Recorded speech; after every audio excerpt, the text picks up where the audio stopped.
Matatapos na nga ang March pero ngayon ko lang ito na-edit. O di ba March 13 pa nga pala ito.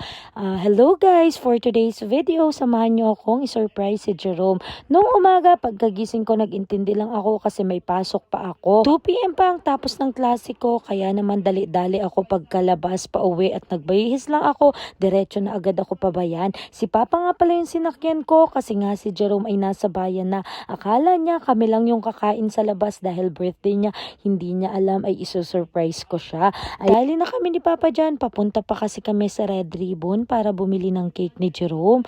And nandito na nga ako, hindi ko alam kung anong flavor yung bibilhin ko, pero naisip ko ito na lamang maliit kasi hindi rin naman masyadong nakakain, natitira lamang sa rep. Pero parang nag-crave ako dito sa flavor na to, kaya binili ko na rin. Ang mahal na ng mga cake ngayon, pero worth it naman kasi masarap naman, lalo na dito sa Red Ribbon. Dumaan na rin nga pala ako dito kay Ate Daphne na store kasi nagpagawa ako ng money bouquet. O diba, ang syala, ang yaman ng person. Pero deserve naman kasi ni Jerome itong money bouquet na ito. 23 years old na nga pala siya, kaya yun yung pinagawa ko. Ito nga ay siningit ko lamang nung nag-gym si Jerome. Ako'y sumaglit dito para dalhin itong 23,000 para ipagawa ng money bouquet. Kung naghahanap nga kayo ng gifts and flower, pumunta lang kayo dito sa may tapat ng park kay Ate Daphne. Pwede kayo ditong magpa-customize. Ayan, nagpagawa na tayo ng money bouquet and dali-dali na rin ako pumunta sa gym kasi nga baka magtaka si Jerome kung bakit ang tagal ko. Sinamahan ko muna siya mag-gym at inintay ko na rin siya. Ganyan ako ka-supportive. So, habang busy siya sa pag-gym ay ako'y nakaisip ng paraan para ma-chat ko yung mga kaibigan niya.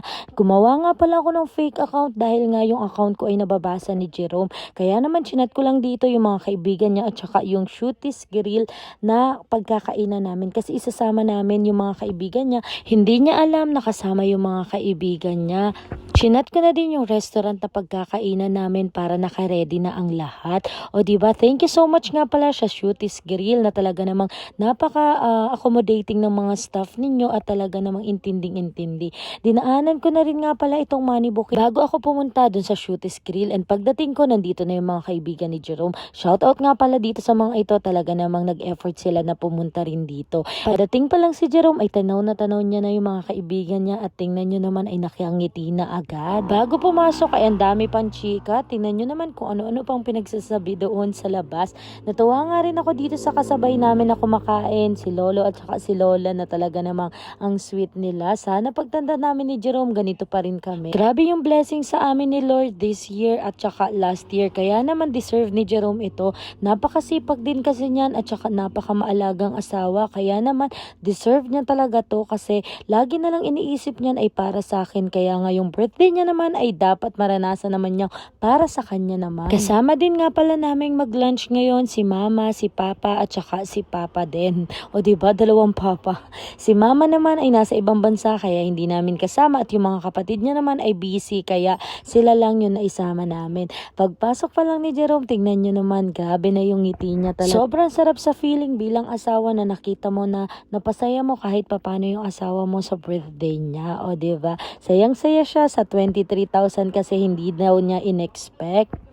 Nagtataka yung iba sa inyo, 23 years old pa lang si Jerome pero kasal na kami, kung may anak na nga ba daw kami. Wala pa po kaming anak ni Jerome, nagpakasal lang talaga kami kasi nga nagli-live-in na rin naman kami and gusto na rin namin magka-baby in God's perfect time. Pero sa ngayon ay tatapusin muna namin yung pag-aaral naming dalawa. Nakakatuwa lang din kasi lahat ng effort namin ni Jerome ay nagbubunga na kahit papano.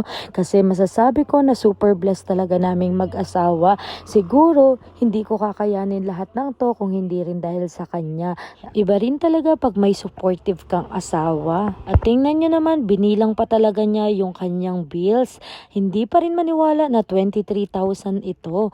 At yan, nagsimula na rin nga pala kaming kumain. And ito yung mga kaibigan niya. Shout out dito sa mga to kasi nga kahit busy sila ay nagkaroon ng time. Grabe, 1,895 lamang yung binayaran namin dito sa Shooties Grill. Pero ang dami namin at ang dami kong in-order. Bukod sa mura na dito ay masarap pa yung mga pagkain nila, maganda yung ambience at saka air condition, kaya naman kahit sobrang tindi ng init that time ay malamig dito sa loob nila. Thank you so much nga pala sa lahat ng staff nila na mababait at accommodating. 10 out of 10 talaga kami dito kasi pailang kain na rin namin dito ni Jerome.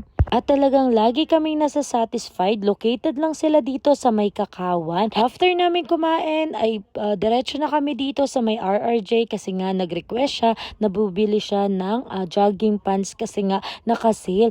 Dati naalala ko lamang afford lang namin ay yung sa palengke. Pero ngayon afford na namin yung mga branded na mga items. Kaya thank you Lord sa lahat ng blessings. Mag-wish ka. Mag-wish ka. Biyak na.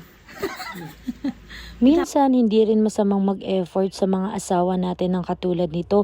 Hindi naman puro receive lang tayo ng receive. Mag-effort din naman tayo para mapasaya sila. Sobrang saya ng puso ko dito kasi tingnan nyo sa simpleng bagay na ito ay sobrang saya niyang asawa kong yan. Kasi nga yung mga hindi daw niya nararanasan dati ay nararanasan na niya ngayon. Nabibili na niya lahat ng mga gusto niya ngayon. Kaya dati, sobrang thankful na ako kasi binigyan ako ni Lord ng mabuti, mapagmahal at maalagang asawa. Tapos bonus pa ngayon na sobrang sipag talaga niyan. Kaya sobrang daming blessing sa aming dalawa. Kinaumagahan nga ay ayan, tinanggal na niya yung mga pera niya kasi nga ilalagay niya daw sa bangko at mag-open siya ng account. At kung hindi ka pa nakaka-follow sa aming Facebook page, makiki-follow naman. I-share mo na rin tong video na to or iba pang naming video dahil baka bukas magpa-raffle na kami ng cellphone. Pero yung budget friendly lang kasi yung palang yung afford namin na i-share sa inyo.